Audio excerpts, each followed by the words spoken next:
Amis du jour, chalutations. Pour les petits nouveaux, moi c'est Sekhmet et je vous souhaite la bienvenue dans mon podcast littéraire. Dans mon émission, je vais tenter 3 fois par semaine de vous donner envie de découvrir des livres de tout poil, récents et moins récents. Alors, si ça vous tente, c'est par ici la suite. Aujourd'hui, je vais vous présenter une enquête d'outre-tombe, La mort de Tante Dimity de Nancy Atherton, publiée aux éditions Verso. Dans ce roman, nous allons rencontrer Laurie Elizabeth Schaeffer, une jeune femme de presque 30 ans, divorcée sans enfant.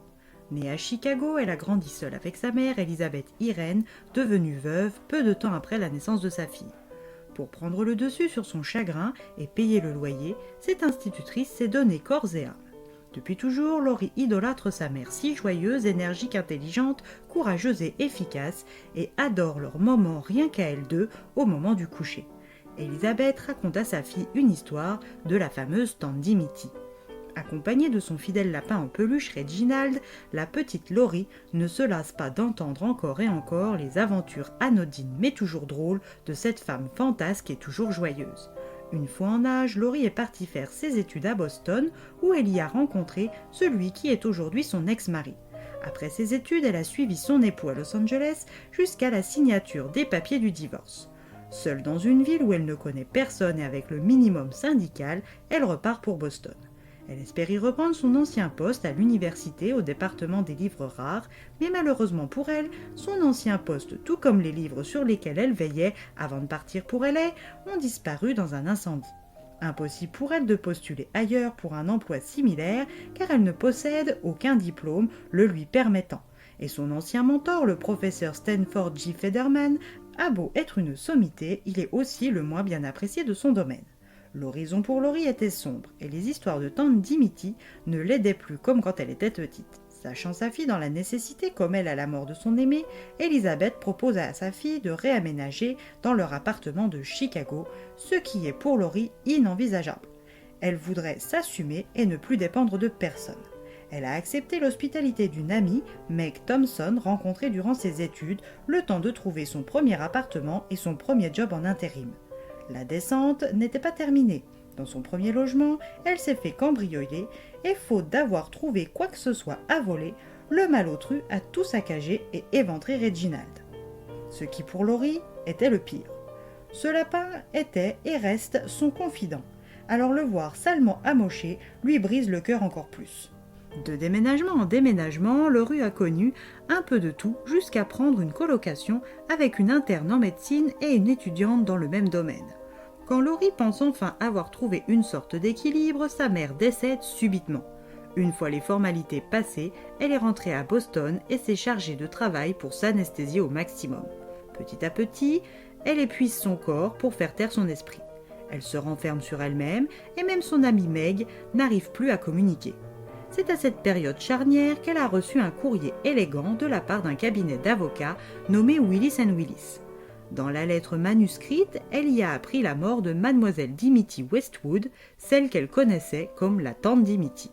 Laurie est d'autant plus surprise qu'avec les années, elle avait pensé que cette fantasque tante anglaise était une invention maternelle. La lettre lui demande de bien vouloir se présenter à leur cabinet le plus tôt possible. N'ayant rien à perdre, elle s'y rend. À son arrivée, Laurie est émerveillée, trempée et frigorifiée par la tempête qu'elle a essuyée sur le chemin qui sépare son appartement du manoir Willis. Le portail imposant s'ouvre sur une allée qui aboutit sur une porte tout aussi imposante avec un heurtoir en lion. Cette oasis de charme et d'élégance dans une jungle de béton est comme hors du temps. 2 coups de heurtoir et Laurie découvre Bill Willis. Une petite trentaine, une barbe taillée avec soin, une veste en tweed sur un pantalon de velours côtelé, le tout un peu élimé et froissé. Mais une voix chaleureuse et accueillante. Bill paraît surexcité de rencontrer Laurie et se comporte avec elle avec familiarité, comme s'ils se connaissaient depuis toujours. Cette attitude peu professionnelle et quelque peu envahissante déstabilise Laurie, qui se ferme comme une huître pour se protéger. Bill est ensuite rejoint par son père, William Willis Sr. La rencontre avec l'aîné Willis n'a pas été de tout repos pour Laurie, soumise à un interrogatoire plutôt rude. Disciplinée et surtout anesthésiée par sa faim, Laurie répond sans rechigner à tout. Mais quand il lui demande de raconter l'histoire de Tante Dimity achète une torche, c'en est trop pour elle, elle perd connaissance. À son réveil, l'homme protocolaire s'est transformé en papy chaleureux et attentionné. Après une collation, elle lui raconte l'histoire demandée et n'attend pas le verdict avant de sombrer dans le sommeil. Le lendemain, elle constate qu'elle a été portée jusqu'à une chambre d'amis luxueuse et laisse sa curiosité guider ses pas. Au détour de son exploration, elle découvre un mot laissé à son attention par Bill.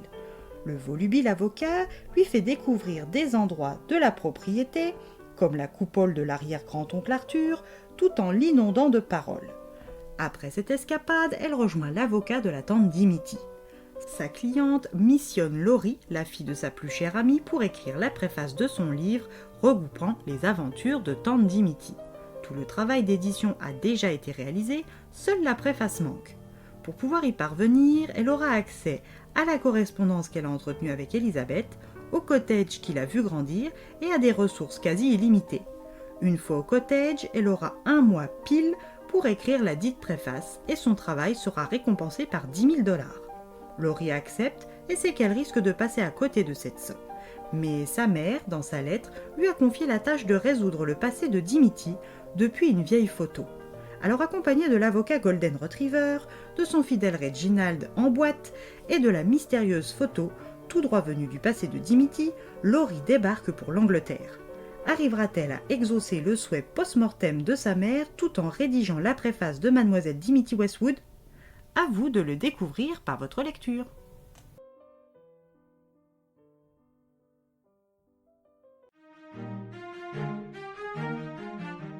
Une pointe de mystère, une pincette surnaturelle, un soupçon d'enquête. Le tout servi par des personnages sympathiques et attachants. Une recette classique qui fonctionne plutôt bien. Et bien voilà, j'en ai fini pour aujourd'hui. J'espère que cet épisode vous aura plu et vous aura donné des nouvelles idées de lecture. Si vous souhaitez découvrir d'autres petits bonbons littéraires tout droit sortis de ma bibliothèque, je vous retrouve le samedi 24 mai prochain pour un nouvel épisode. Et si d'ici là je vous manque de trop, n'hésitez pas à me rejoindre sur mon compte Instagram, @leslecturesdesekhmet. Sur ce, chalut les amis et à la prochaine.